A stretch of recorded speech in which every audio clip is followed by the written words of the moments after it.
Well, hello, folks, and welcome to this episode of Folks Unfettered. I am your host, Gene Folks.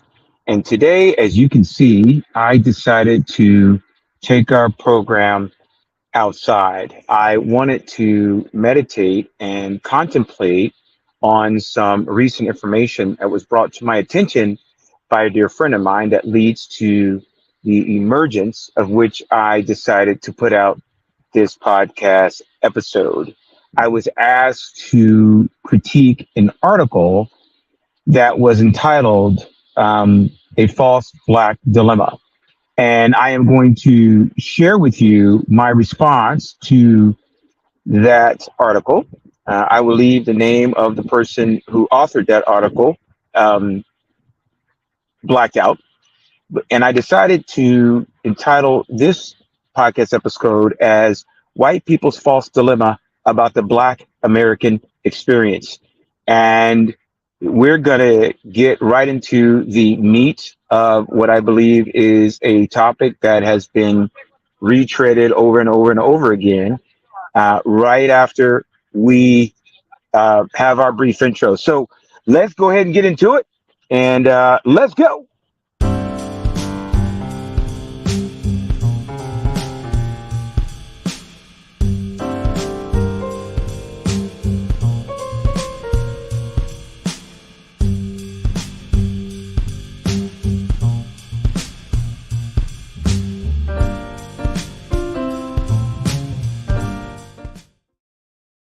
Well, thank you, folks, for joining me on this episode of Folks Unfettered. I am your host, Gene Folks, and I'm that brother of light, dropping wisdom in your left ear and knowledge in your right. Throughout this episode, you're going to get a little view of sort of where I am and how I am enjoying my day. Often, whenever I need to think about really tough topics, I will decide to come out and meditate and reflect within nature the difficulties that are often involved in this thing called life. So I'm going to go through the reason for the topic of this episode.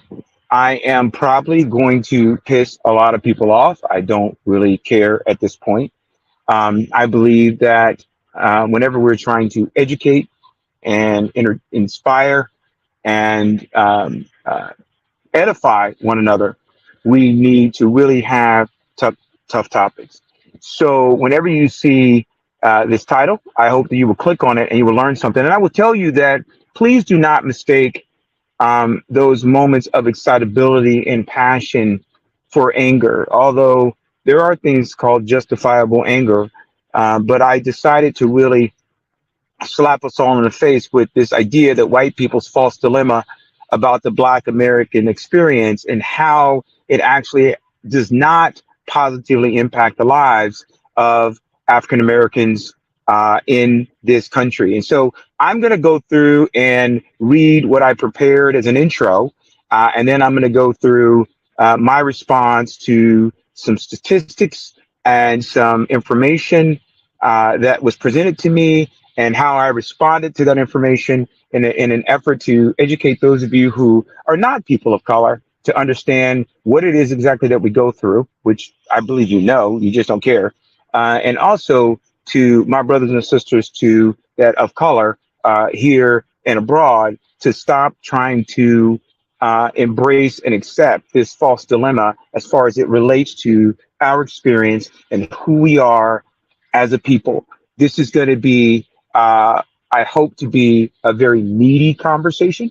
It is in no way to be anti anything. In fact, it is to be pro our truth, pro the truth that we all know. And so I'm going to dig right into this. I have my notes on my Samsung Galaxy S23 Ultra. And I wanted to just tell you a little bit about how I constructed this episode. So today we're going to talk about racism, and the Black experience in America. We're going to talk about the false dilemma that white people often use to think about the Black experience. But in order to understand this, we have to get to the framework of which I'm going to have this discussion.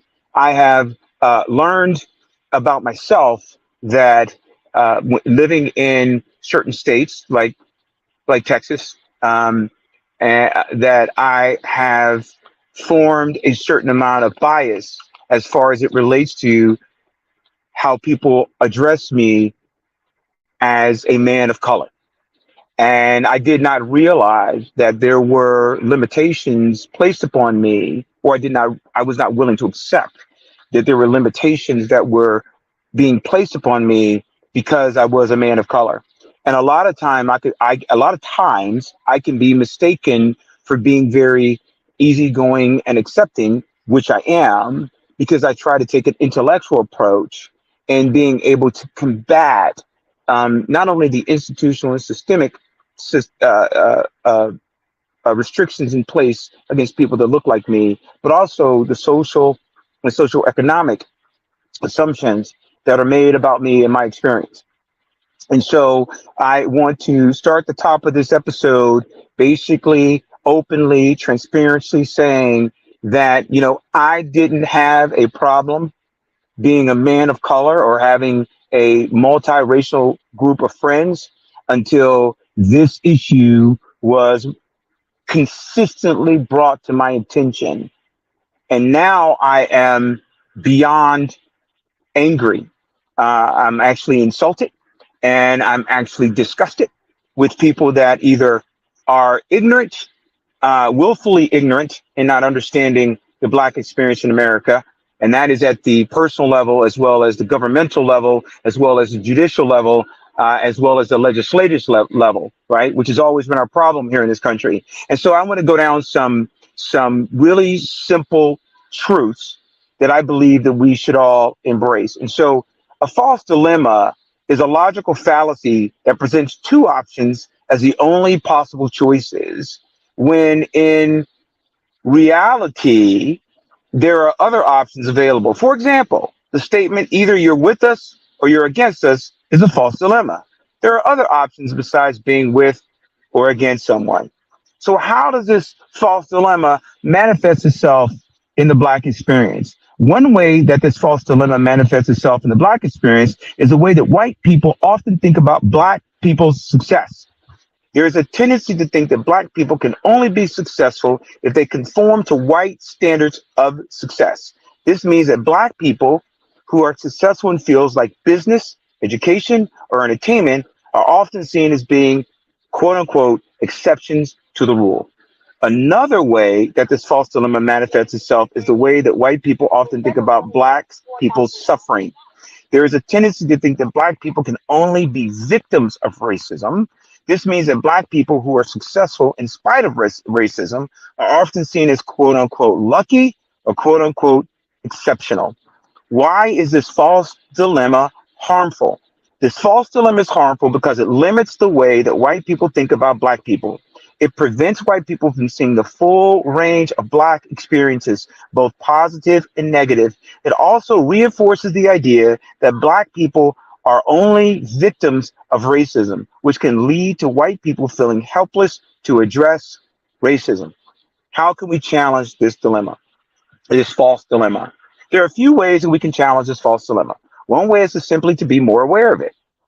When we hear white people talking about Black people's success or suffering, we can ask ourselves, if they are presenting a false dilemma, if they are presenting a false dilemma, another way to challenge this false dilemma is to share stories of Black people who are successful in spite of racism. These stories can help to show white people that Black people are not just victims, but also agents of their own destiny. Now, I set that up to say this. I get all that, and there's sort of the textbook definition of it. But when I read to you my response to an email that I received that presented to me a lot of stats as far as it relates to my critique of a potential article, I began to really contemplate and think about what the person's personal relative experiences were, because I've known them for quite a while.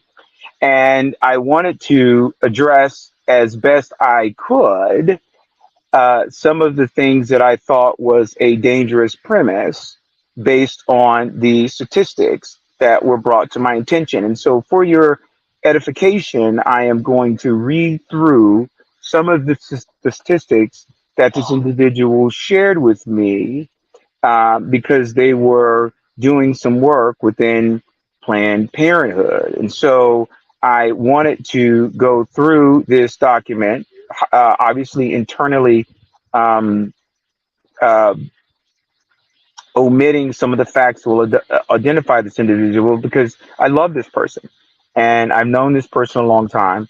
But I also realized that it absolutely um, uh, pissed me off, right? It made me angry because I think, how many times do I have to ask or be asked to critique this freaking issue as far as it relates to using the proper words, the proper priming language as it relates to the African American experience. And I'm going to go off here a little bit in hopes, in my attempts to bring this to fruition. I just bear with me for a second. I'm trying to bring up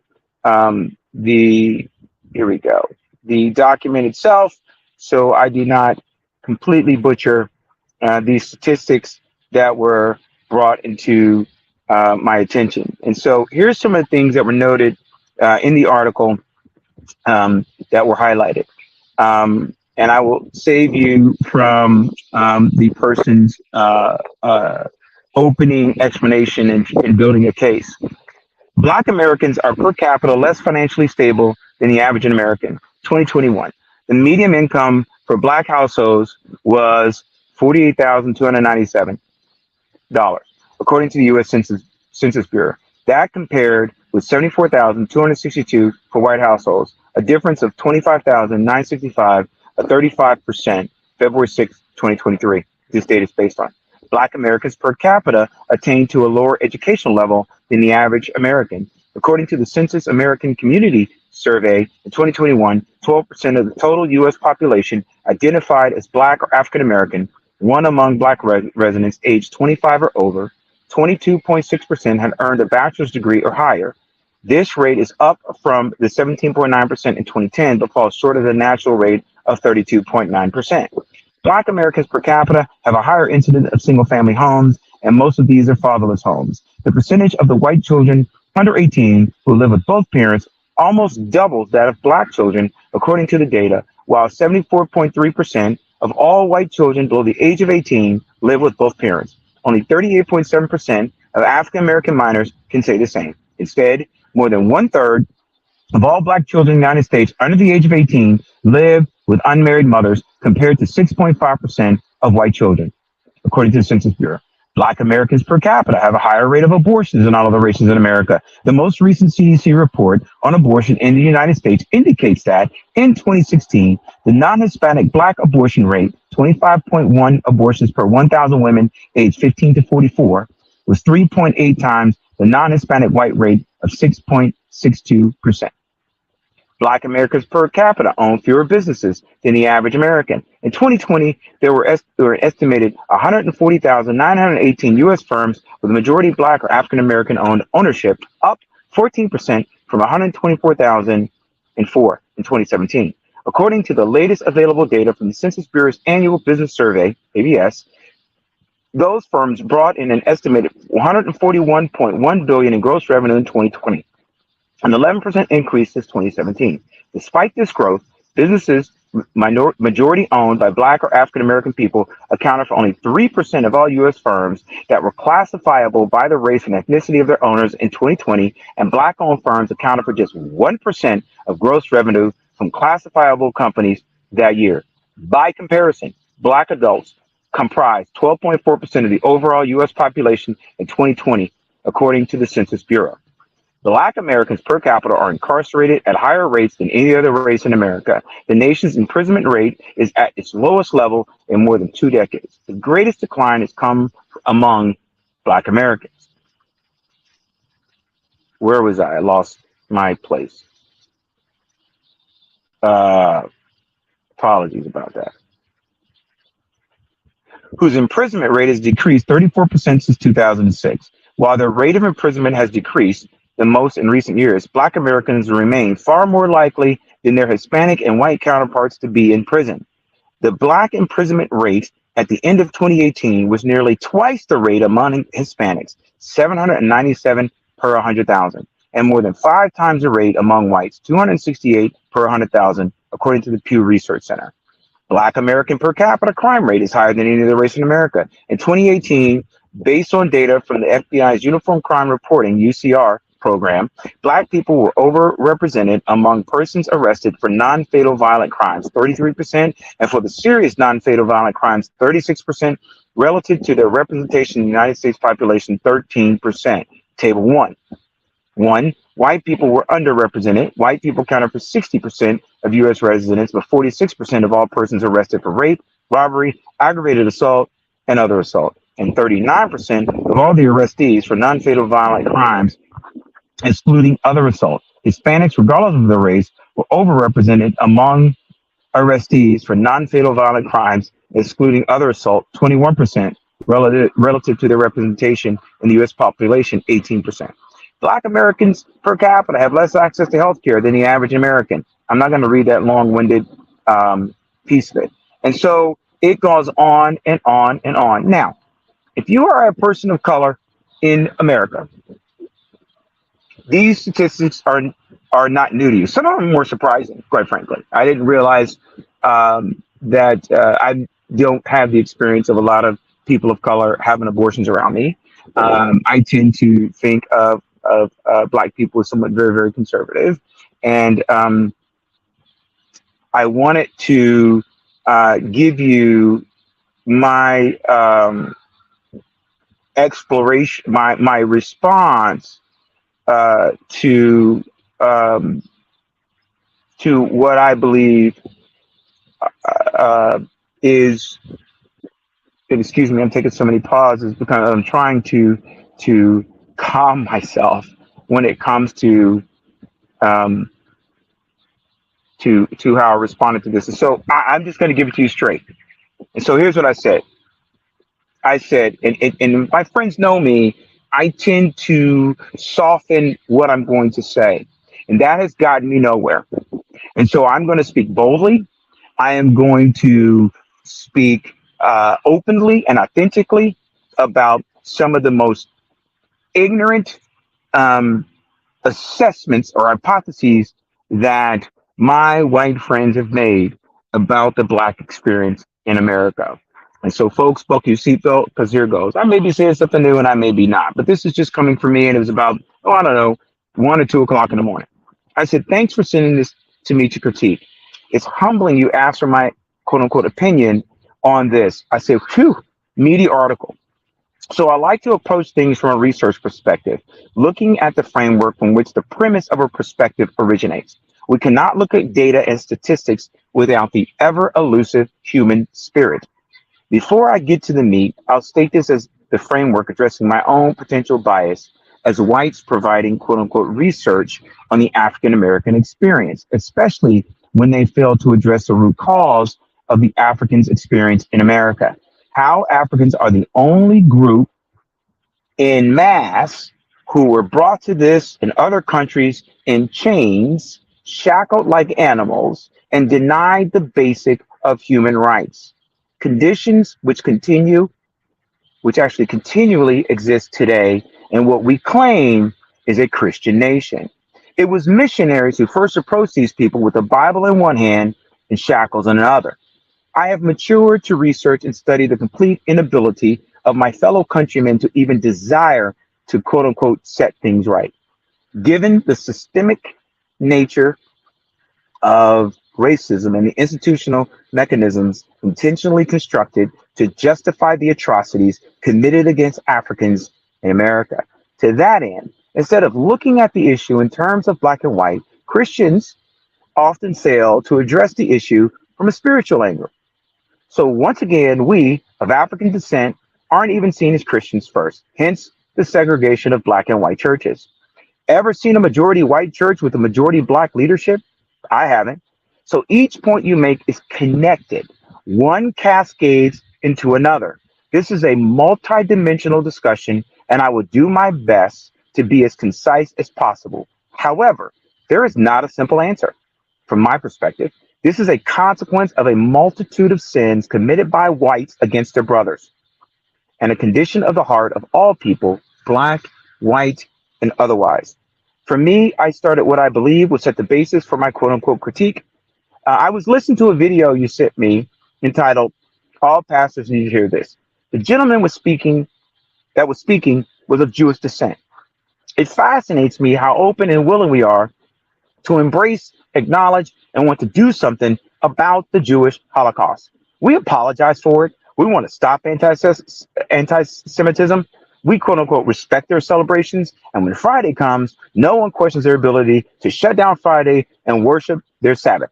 In contrast, we mistakenly call the African Holocaust slavery, which is a more palatable word that is often equated to the Jews being enslaved in Egypt, which can be justified biblically. The actual more appropriate term is Holocaust, which the Jews do not own a monopoly on that word. White men would have breeding farms with black women. Even if they had a husband in the home, the biggest black men were sodomized by white men to instill fear in the rest. The Willie Lynch letters, if you read them, is one of the most disgusting treatises on how to mentally, quote unquote, enslave a people. In fact, Hitler stated that he modeled his eradication of the Jews after American chattel slavery. Apparently, we perfected the model and it was exported. If you want to just look at the exportation of our chattel slavery system, just look at apartheid in South Africa. So I'll start at that point. What is to me recent history? Keep in mind, my American maternal grandmother was a product of a rape. She was blonde hair, blue eyes, and yet she refused to pass like her twin sister, my great aunt. I knew her and would listen to her and my grandmother's stories about what it was like in that time. So we have to get away from this idea that it happened a very long time ago. Another issue has been when discussing Africans in America, as I just said, is that it was a very long time ago. It was not. Here is the basis for how I would address the information. However, I will in no way sugarcoat atrocities in this country and her citizens and how they have treated my African American cousins or myself. I will not excuse nor can I explain the individual choices made by people that look like me because we are not a monolithic group. In fact, we are the most diverse group of people on earth. Americans called all different people black because of the complexity and the diversity of the peoples of Africa and the cultures and subcultures on that continent. My father is Jamaican and my mother of African descent. Two different cultures and tribes. Most African tribes wouldn't and still won't intermarry. It was white Americans that quote unquote crossbred different tribes like dogs. The African Holocaust and the Jewish Holocaust are both horrific events in human history that resulted in the deaths of millions of people. However, there are some important distinctions between the two events. I want you to take note at the difference between these two atrocities between my Jewish brethren and my African American brethren. The Jewish people lost what? 6 million? And yet during the African Holocaust, it is estimated we lost 15 to 20 million human beings during the transatlantic quote unquote slave trade. They were forcibly taken from their homes and transported to the Americas. There are some that say they sold their own people. This highlights the ignorance in thinking that Africans are monolithic. Most tribes do not condone intertribal marriage between each other. So they would see each other as different peoples, not based on skin color, but culture. Think an Englishman and a German, different peoples. It's estimated because they weren't allowed birth certificates or names. They were simply property to be owned. The tribe I descended from, who chose death over quote unquote enslavement. Apparently, one of my ancestors must have gotten cold feet because here I am. So they decided to not be captured and spend decades in forced labor camps, torture, and rape. Now, much like the Jews chosen for their quote unquote race/religion, the line was crossed because the African was distinguished from poor whites by his skin color. Hence what makes it a Holocaust/genocide, amongst other reasons. I am getting to my point as it relates to your article. Here's a point of comparison. Read these two paragraphs below and note how you quote unquote feel Then make note of the connection. When you do, this should raise questions. I do the same with my African American friends because we saw ourselves as Holocaust survivors instead of slavery victims. It would support a more cohesive approach to the issues you raise, as well as to connect us to our homeland, which is not only America, but also the continent of Africa. Here's the comparison. The Jewish Holocaust refers to the systemic murder of Jews by the Nazi regime during World War II between 1941 and 1945. 4 years, an estimated 6 million Jews were killed in concentration camps or ghettos, and other killing centers. The Holocaust was a deliberate act of genocide, and it was carried out with industrial efficiency. The African Holocaust refers to the systemic murder of Africans in America by the American regime for over 200 years, with an estimated 15 to 20 million Africans who were lynched, murdered, experimented on, denied access to land ownership, voting rights, medical care. Black cities were bulldozed, women and children murdered, laws were passed denying voting rights, wealth creation. Africans were relegated to ghettos, in parentheses, concentration camps, and are often killed at the hands of law enforcement when not incarcerated, receiving harsher penalties than a white person committing the exact, or in some cases, a more heinous offense. The African Holocaust was a deliberate act of genocide, and is being carried out with industrial efficiency. Even though the African and Jewish Holocaust were crimes against humanity, the African Holocaust was a longer term process, resulting in a larger number of deaths, which continues today. You can fact check me on all of this. When I share this with my white, black, or Jewish colleagues, there's a moment. Everybody pauses. Everybody digests. Now they want to say what I say.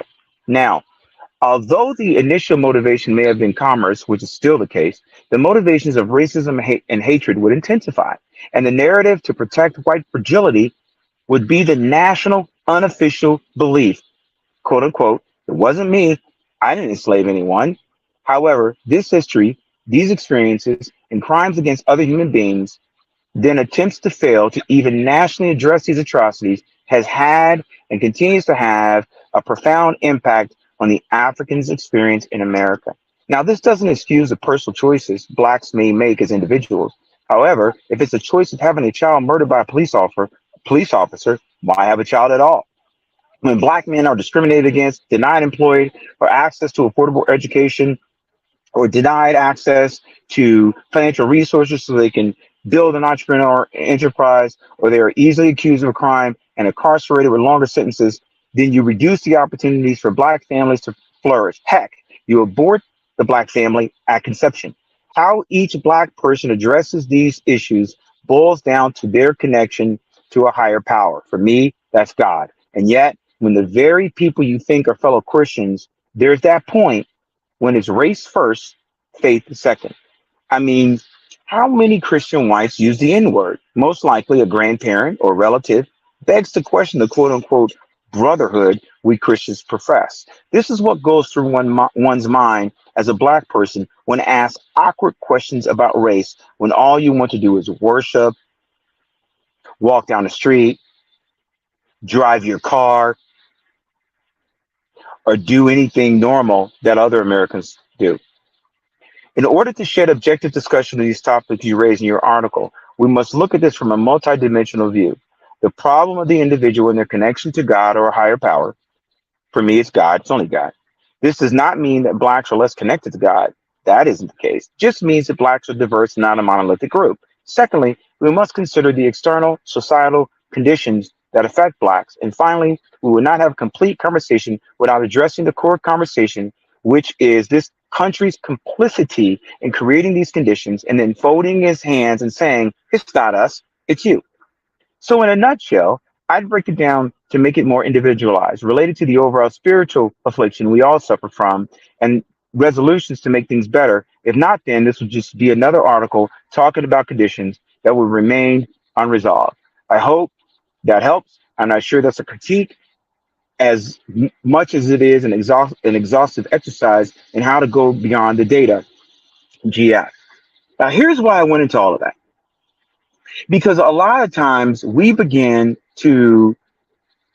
white America begins to create this false dilemma about the black experience in America that somehow disconnects their participation, their benefits from the black experience in America. We cannot have faith in the data and the research by the descendants of the very people who interrupted our history, our centuries of history, by robbing, stealing, raping, murdering people from their homeland, brought them to a continent to be property, to be free labor, to instill laws that would restrict us from financial solutions to do better for ourselves, to create our own communities, to build ourselves up by our bootstraps, to take care of our families, to live and be as human beings. Folks, the problem's not us, it's you. Thank you for joining me on this episode of Folks Unfettered. We're going to get more into this. I just wanted to get this out because it was really weighing on my soul and my spirit. If it's a little rough, you want to not follow me or disconnect yourself from me on social media, I have more friends than I need already, right? If you want to have a debate or a conversation about these things that I raise, and you're not a person that's black, or you're a person that's black, and you don't agree what I have to say about it, shoot me an email, send me a message. We can sit down and go over the research. But here's the deal: I want you to go over it first because I know exactly what it is. I know exactly what it's coming from. And while I can read this research, like I said, you have to look at it from a multidimensional perspective, but you have to start at the core, right? You have to start at the root cause of this thing. So here we go, folks. We have to address white people's false dilemma about the black American experience because at the legislative branch, at the judicial branch, and at the executive branch, they are making decisions that are eroding away our ancestors' hard won efforts in making lives better for all of us. And they are using recent immigrants, such as Asians and Latinos, to proxy fight us. Understand that the game is a lot more deeper than you think it is. I don't know what it is. It ain't my problem, right? And so if you want to have a false dilemma and say America, love it or leave it, or you're for me or against me, then my podcast is not for you, and you're not my people. Thanks for joining me on this episode of Folks Unfettered. And as always, I'm that brother of light. And I'll keep dropping wisdom in your left ear and knowledge in your right. I'm just going to do it with a 10. Have a good day.